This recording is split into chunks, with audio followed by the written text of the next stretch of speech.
Hi everybody, welcome back to our study guides for Chapter 21.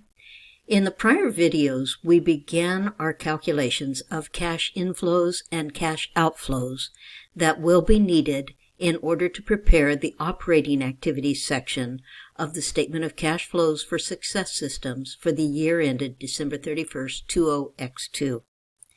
In this video, we will complete those calculations and answer a couple of questions in connection with those cash inflows and cash outflows. The next number we need to calculate is cash paid for supplies.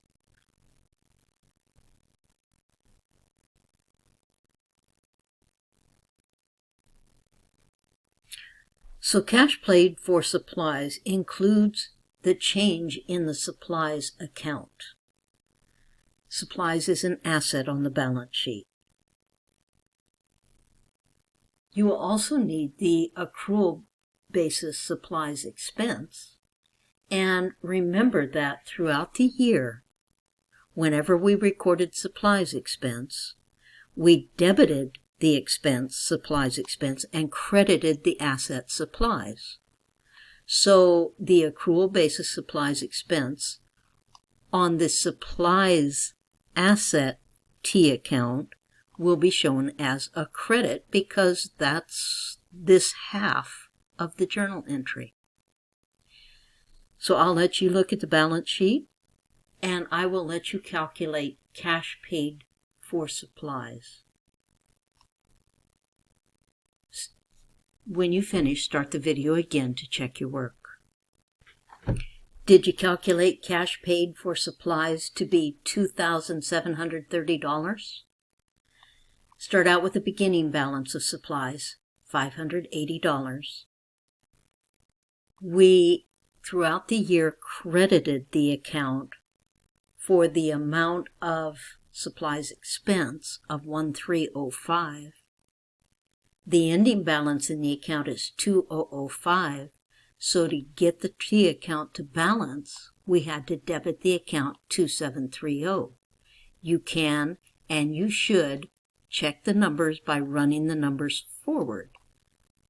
580 debit plus 2,730 debit minus 1,305 credit does equal a $2,005 debit balance. So cash paid for supplies was $2,730. The next number we're asked to calculate is cash paid for advertising, then cash paid for mileage, and then cash paid for repairs.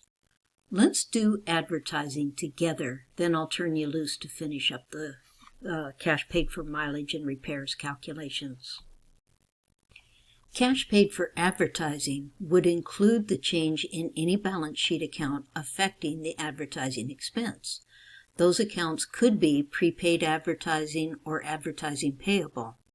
However, because neither of those accounts exist in either the current year or the prior year balance sheets, then the accrual basis advertising expense is the same as the cash paid for advertising. So accrual basis advertising expense equals cash paid for advertising.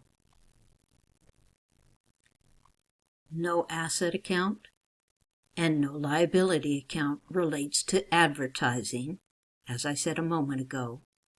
So the $600 accrual basis advertising expense is the amount of cash that we paid for advertising. $600.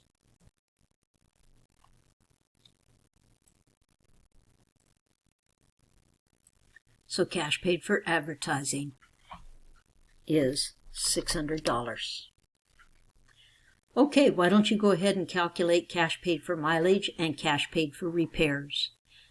Stop the video to do those calculations, use the T accounts below, and when you finish your calculations, start the video again to check your work.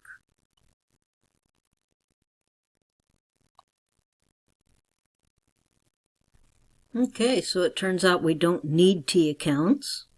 Cash paid for mileage would include a change in any balance sheet account affecting mileage expense, we should look for prepaid mileage or mileage payable on the balance sheet.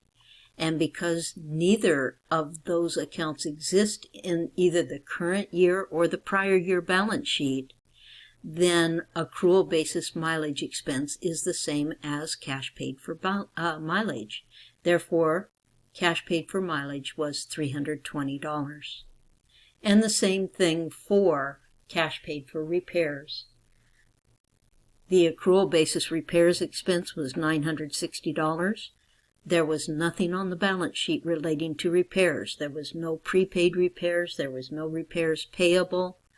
Therefore, cash paid for repairs was $960.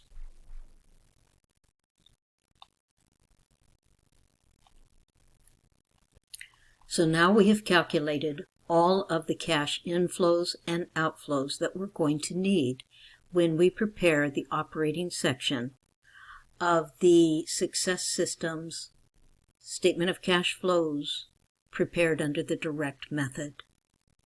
Let's go ahead and sum these. Cash coming in, cash going out equals a net of